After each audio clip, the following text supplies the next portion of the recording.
So നമുക്ക് ക്വസ്റ്റ്യൻസിലേക്ക് കിടക്കാം. നിങ്ങൾ പലരും സംശയം ചോദിക്കുന്നുണ്ട്. അപ്പൊ ഈ ക്വസ്റ്റ്യൻസ് ഇപ്പൊ NHM-നും അതുപോലെ ഇനി വരുന്ന എല്ലാ എക്സാമിനും യൂസ്ഫുൾ ആയിട്ടുള്ള ക്വസ്റ്റ്യൻസ് ആണ് കേട്ടോ. ഇപ്പൊ JPHN JHE ആരെങ്കിലും കാണുന്നുണ്ടെങ്കിൽ നിങ്ങൾക്കും യൂസ്ഫുൾ ആണ്. അപ്പൊ NHM-ന്റെ പഴയ ക്വസ്റ്റ്യൻസ് കിട്ടുന്നില്ല, അതുകൊണ്ടാണ് നമ്മുടെ ഇമ്പോർട്ടന്റ് ആയിട്ടുള്ള ക്വസ്റ്റ്യൻസ് ആണ് കൂടുതലും എടുത്ത് നിങ്ങൾക്ക് തരുന്നത്. സോ നമുക്ക് ഫസ്റ്റ് ക്വസ്റ്റ്യനിലേക്ക് കിടക്കാം. First question: medical asepsis differ from surgical asepsis in that it is aimed at preventing transmission of microorganism, preventing entry of microorganism into the body, sterilizing all equipment, killing all microorganisms. So medical asepsis ഉം surgical അസെപ്സിസും തമ്മിലുള്ള വ്യത്യാസമുണ്ട്. അത് എങ്ങനെയാണ് ഉദ്ദേശിക്കുന്നത് എന്നാണ്. അപ്പോൾ correct answer ഇവിടെ preventing transmission of microorganisms. Micro ഓർഗാനിസംസിനെ തടയുക എന്നുള്ളതാണ് മെഡിക്കൽ അസെപ്സിസ് കൊണ്ട് ഉദ്ദേശിക്കുന്നത്. മൈക്രോ ഓർഗാനിസത്തിന്റെ അളവ് കുറയ്ക്കുക എന്നോ ട്രാൻസ്മിഷൻ ചെയ്യുന്നതിന്റെ തോത് കുറയ്ക്കുക എന്നോ നമുക്ക് പറയാം. അപ്പൊ എന്താണ് surgical asepsis? Surgical asepsis or sterile technique is used in surgery and invasive procedures. ഇപ്പൊ സർജിക്കൽ അസെപ്സിസ് എന്ന് പറയുന്ന ഒരു സ്റ്റെറൈൽ ടെക്നിക്കാണ്. സർജറി ചെയ്യുന്നതിന് മുന്നേ ആയിട്ടും ഇൻവേസീവ് പ്രൊസീജിയേഴ്സ് ചെയ്യുന്നതിന് മുന്നേ ആയിട്ട് നമ്മൾ യൂസ് ചെയ്യുന്നതാണ്. സർജറി ചെയ്യുന്നതിന്റെ സമയത്തും നമ്മളത് യൂസ് ചെയ്യുന്നുണ്ട്. സ്റ്റെറൈൽ ടെക്നിക്ക് മെയിൻറ്റെയിൻ ചെയ്യുന്നുണ്ട്. It aims to prevent entry of micro organisms in to the body. ആ മൈക്രോ ഓർഗാനിസത്തെ നമ്മുടെ ശരീരത്തിലേക്ക് കടക്കുന്ന തടയുകയാണ് ചെയ്യുന്നത്. പക്ഷെ medical asepsis means it's a clean technique that involve procedures to reduce the number and transmission of pathogens. അപ്പൊ ആ നമ്പർ ഓഫ് മൈക്രോ ഓർഗാനിസത്തിന്റെ അളവ് കുറച്ച് നമ്മൾ എത്ര ഹാൻഡ് ക്ലീൻ ചെയ്താലും മെഡിക്കൽ അസെപ്സിസിൽ കുറച്ച് മൈക്രോ ഓർഗാനിസംസ് ഉണ്ടാകും. പക്ഷെ അതിന്റെ അളവ് കുറയ്ക്കുക, ട്രാൻസ്മിഷന്റെ നമ്പർ ഓഫ് മൈക്രോ ഓർഗാനിസംസ് കുറയ്ക്കുക എന്നാണ് മെഡിക്കൽ അസെപ്സിസ് കൊണ്ട് ഉദ്ദേശിക്കുന്നത്. Sterilization. What is sterilization? Means sterilizing all equipments and killing all microorganisms and spores. മൈക്രോഓർഗാനിസത്തിനെയും സ്പോർട്സിനെയും കില്ല് ചെയ്യുന്നതാണ് സ്റ്റെറിലൈസേഷൻ കൊണ്ട് ഉദ്ദേശിക്കുന്നത്. So second question, in which strength Savlon will be used to carbolize cot and mattress during bed making procedure? അപ്പൊ ഏത് സ്ട്രെങ്തിലാണ് Savlon use ചെയ്യേണ്ടത്? Coat കാർബലൈസ് ചെയ്യാനും അതുപോലെ മാട്രസ് ഒക്കെ കാർബലൈസ് ചെയ്യാനും ക്ലീൻ ചെയ്യാനൊക്കെ യൂസ് ചെയ്യുന്ന ആ ഒരു സ്ട്രെങ്ത് ഓഫ് സാവ്ലോൺ എത്രയാണെന്ന് ചോദിച്ചിരിക്കുന്നത്. കറക്റ്റ് ആൻസർ ബി ആണ്. 1:20 to 1:40 ആ ഒരു സാവ്ലോൺ ആ ഒരു റേഞ്ചിലാണ് എടുക്കേണ്ടത്. 1:20 to 1:40. ഇപ്പൊ സ്ട്രെങ്ത് ഓഫ് സാവ്ലോണിന്റെ മറ്റൊരു പേരാണ് ക്ലോർഹെക്സിലിൻ ഗ്ലൂക്കോണേറ്റ്. ക്ലോർഹെക്സിലിൻ ഗ്ലൂക്കോണേറ്റ് എന്ന് അറിയപ്പെടുന്നത് സാവ്ലോൺ തന്നെയാണ്. To be used for bed cleaning in the ratio of 1:33. 1:33 എന്നുള്ള റേഞ്ചിലാണ് നമ്മൾ സാവ്ലോൺ എടുക്കേണ്ടത്. 33 ml made up in 1 liter of water. 1 liter water എടുത്താൽ അതിനകത്ത് 33 ml സാവ്ലോൺ ഉണ്ടായിരിക്കണം.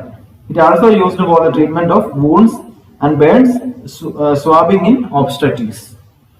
അപ്പോൾ അതുപോലെ വൂണ്ട്സിനും ബേൺസിനും ഒബ്സ്ട്രക്റ്റിക്കൽ സ്വാബിങ്ങിന് ഉപയോഗിക്കുന്നുണ്ട്.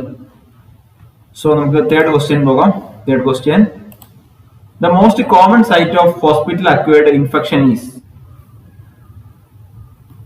Option surgical site, respiratory tract, urinary tract, eyes. Most common site of hospital infection ആണ് ചോദിച്ചിരിക്കുന്നത്. Correct answer urinary tract. Urinary tract വഴിയാണ് മോസ്റ്റ് കോമൺ ആയിട്ട് ഹോസ്പിറ്റൽ ഇൻഫെക്ഷൻസ് വരുന്നത്. Urinary infections are the most common nosocomial infection. 80% of infections are associated with the use of an indwelling urinary catheter. Urinary catheter വഴിയാണ്, indwelling urinary catheter വഴിയാണ് 80% of the ഇൻഫെക്ഷനും ഹോസ്പിറ്റലിൽ ഉണ്ടാകുന്നതെന്നാണ് മനസ്സിലാക്കുന്നത്. So fourth question: the process by which medium is placed 100 degrees Celsius in flowing steam for 30 minutes each on 3 successive days is option steam under pressure, autoclave, tindelization, ഇൻസ്പിസേഷൻ. ഇവിടെ question ചോദിച്ചിരിക്കുന്നത് medium 100 degree സെൽഷ്യസിൽ steam കൊടുക്കുകയാണ് 30 minutes 3 ദിവസം തുടർച്ചയായിട്ട് steam കൊടുക്കുന്നതിന് നമ്മൾ പറയുന്ന പേരെന്താണ് ചോദിക്കുന്നത്.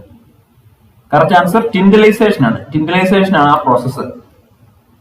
എന്താണ് ഓട്ടോക്ലേവ്സ്? ഓട്ടോക്ലേവ് എന്ന് പറയുമ്പോൾ എന്താണ്? Autoclaves are used to sterilise equipments and supplies at high pressure saturated steam at 121 degree Celsius for around 15 to 20 minutes. Autoclave നമ്മൾ എന്ത് ചെയ്യണം? എക്യുപ്മെന്റ്സ് ഒക്കെ സ്റ്റെറിലൈസ് ചെയ്യാൻ വേണ്ടി ഹൈ പ്രഷറിലുള്ള സ്റ്റീം കൊടുക്കുകയാണ്. എത്രയാണ്? 121 ഡിഗ്രി സെൽഷ്യസ് ആണ്. എത്ര മിനിറ്റ് ആണ് കൊടുക്കുന്നത്? 15 to 20 മിനിറ്റ്സ്. അപ്പൊ എക്സാമിന് ചോദിക്കാം ഓട്ടോക്ലേവ് എത്ര ഡിഗ്രി സെൽഷ്യസിൽ? 121 ഡിഗ്രി സെൽഷ്യസിൽ 15 to 20 മിനിറ്റ്സ്. ടിൻഡലൈസേഷൻ എന്താണ്? Tyndallisation is method of heating article for 3 successive days. ഇതൊരു ആദ്യമേ പറഞ്ഞോട്ടെ, ടിൻഡലൈസേഷൻ ഇപ്പോൾ യൂസ് ചെയ്യുന്നില്ല, 19th സെഞ്ചുറിയിൽ ഉപയോഗിച്ചിരുന്നതാണ്. ചിലപ്പോൾ എക്സാമിന് ചോദിക്കാം. 3 ദിവസം ഹീറ്റ് ചെയ്യുകയാണ്. First day 85 degree Celsius four 60 minutes, second day 75 to 80 degree Celsius four 20 minutes and third day 75 to 80 degree Celsius four 20 minutes. അപ്പൊ അതൊരു 3 ദിവസവും ഏകദേശം 100 ഡിഗ്രി സെൽഷ്യസ് അടുത്ത് ചൂടാക്കുന്നുണ്ട്. പാസ്ചറൈസേഷൻ എന്ന് പറയുമ്പോൾ ഹീറ്റ് മിൽക്ക് ചൂടാക്കി അതിന്റെ മൈക്രോ ഓർഗാനിസംസിന്റെ അളവ് കുറയ്ക്കുന്ന മെത്തേഡാണ് പാസ്ചറൈസേഷൻ. 60 to 70 ഡിഗ്രി സെൽഷ്യസ് ആണ് പാസ്ചറൈസേഷൻ. ഇൻസ്പിസേഷൻ എന്ന് പറയുമ്പോൾ തിക്കൺ ബൈ ഡീഹൈഡ്രേഷൻ. ഫുഡൊക്കെ തിക്ക് ചെയ്യും, പ്രോട്ടീൻ കണ്ടന്റ് ഫുഡൊക്കെ തിക്ക് ചെയ്യും, ഡീഹൈഡ്രേറ്റ് ചെയ്ത് തിക്ക് ചെയ്യുന്നതാണ് ഇൻസ്പിസേഷൻ. So, 5th question. Sharp instruments should not be sterilized by options: cooling, boiling, hot air oven, antiseptic solution. Sharp instruments should not be sterilized by, correct answer, boiling. Boiling ചെയ്യരുത് sharp instruments എന്ന് പറയാറുണ്ട്. കാരണം എന്താണ്? Boiling the sharp instruments loss there sharpness through repeated boiling. അതിന്റെ ആ ഒരു മൂർച്ച കുറയുന്നു. അതുകൊണ്ടാണ് ഈ മൂർച്ചയുള്ള ഓപ്പറേഷൻ തിയേറ്ററിൽ ഉപയോഗിക്കുന്ന ബ്ലേഡ് പോലുള്ള ഐറ്റംസ് ഒന്നും ബോയിൽ ചെയ്യാത്തത്. Other methods R suitable for sharp instruments as they keep instrument ഫംഗ്ഷനിൽ. അതർ മെത്തേഡ്സ് ഉപയോഗിക്കാം. അപ്പം കെമിക്കൽ സ്റ്റെറിലൈസേഷനോ അങ്ങനെയുള്ള മെത്തേഡൊക്കെയാണ് യൂസ് ചെയ്യുന്നത്. സോ നമുക്ക് നെക്സ്റ്റ് ക്വസ്റ്റ്യനിലേക്ക് പോവാം. 6th question.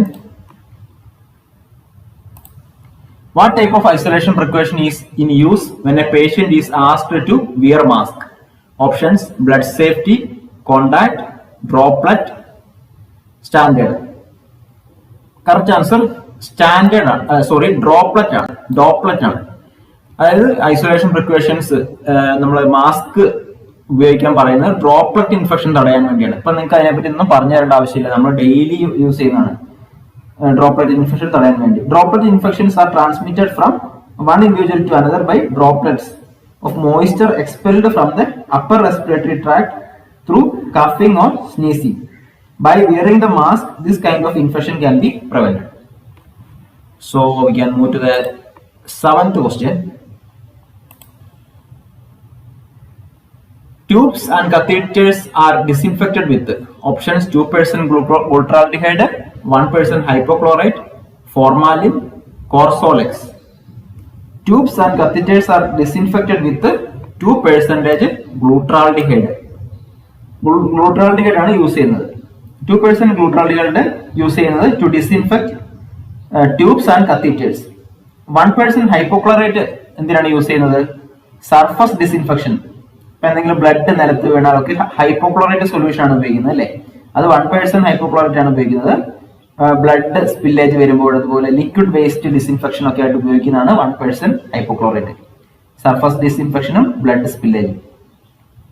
Formalin used for preservation of tissue and anatomical specimen.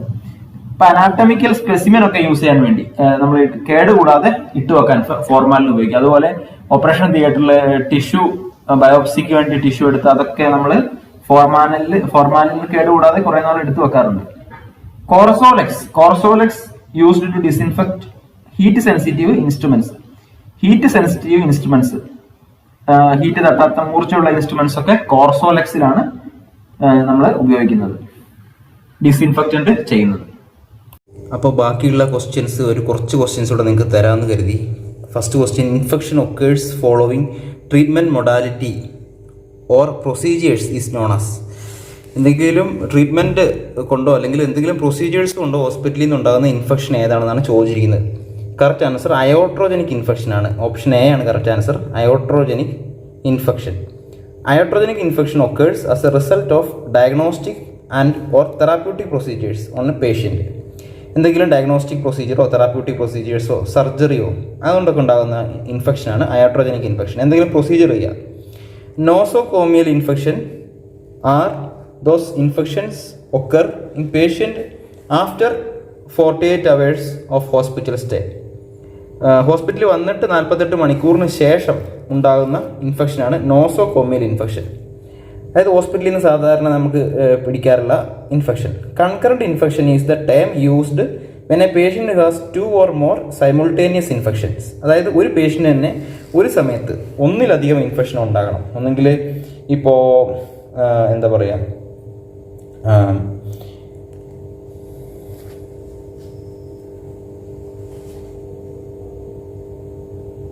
Dengue fever ഉള്ള പേഷ്യൻറ്റിന് മലേറിയ വന്നു, അങ്ങനെ ഒന്നുകൂടെ കൂട്ടാം കേട്ടോ. കൺകറന്റ് ഇൻഫെക്ഷൻ അല്ലെങ്കിൽ ഡെങ്കു ഫീവർ ആയിട്ട് അഡ്മിറ്റ് ആയിട്ടുള്ള ഒരു പേഷ്യൻറ്റിന് വേറെ ലങ് ഇൻഫെക്ഷൻസ് വന്നു, അങ്ങനെ. Fomite infections refers to infections transmitted by ഓബ്ജക്റ്റിൽ നിന്ന് ട്രാൻസ്മിറ്റ് ചെയ്യുന്ന ഇൻഫെക്ഷനാണ്. അത് ഹോസ്പിറ്റലിൽ എന്തെങ്കിലും ഇൻഫെക്ഷൻ, എന്തെങ്കിലും എക്യുപ്മെൻസിൽ നിന്നുള്ള ഇൻഫെക്ഷൻ ആകാം. Next question, immediate disinfection of all articles and bodily discharge during the course of disease is known as. Correct answer concurrent disinfection ആണ്.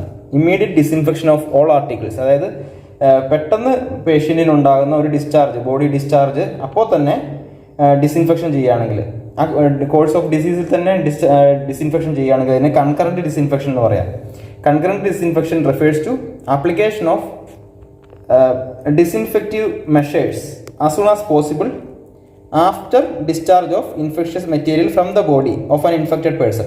അതായത് ആ ഒരു ബോഡിയിൽ നിന്നുള്ള ഫ്ലൂയിഡ് പുറത്തേക്ക് വരുമ്പോൾ തന്നെ, ഇപ്പോൾ എന്തെങ്കിലും തരത്തിലുള്ള ബോഡി ഡിസ്ചാർജ് ആയിക്കോട്ടെ, അത് പുറത്ത് വരുന്ന ഉടനെ തന്നെ അവിടെ ഡിസ്ഇൻഫെക്റ്റ് ചെയ്യുകയാണ്.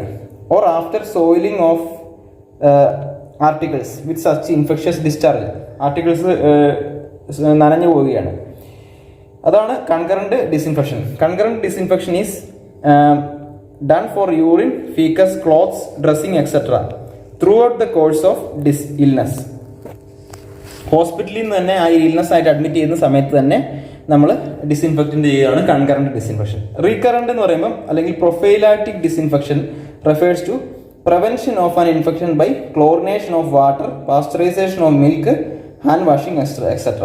അത് റീകറന്റ് ഡിസ്ഇൻഫെക്ഷൻ. അല്ലെങ്കിൽ പ്രൊഫൈലാറ്റിക് ഡിസ്ഇൻഫെക്ഷൻ എന്ന് പറയുന്നത് ക്ലോറിനേഷൻ, വാട്ടർ ക്ലോറിനേഷൻ ചെയ്യുന്നു, പാസ്ചറൈസേഷൻ, മിൽക്ക് ചെയ്യുന്നു, ഹാൻഡ് വാഷിങ്, അതൊക്കെ. Terminal disinfection refers to application of disinfective measures after the patient has been removed by death ആകാം, അല്ലെങ്കിൽ diseased to be source of infection, അതായത് discharge ചെയ്തതിന് ശേഷമാകാം. അങ്ങനെയുള്ള ഇൻഫെക്ഷനാണ് terminal disinfection. Next question, most effective way to prevent cross infection in hospital setting is hand washing. Hand washing ആണ് most effective way to prevent cross infection. അപ്പോൾ അത്രയാണ് ഇന്നത്തെ വീഡിയോയിൽ നമ്മൾ ഡിസ്കസ് ചെയ്യുന്നത്. Please share this video. Thank you. All the best.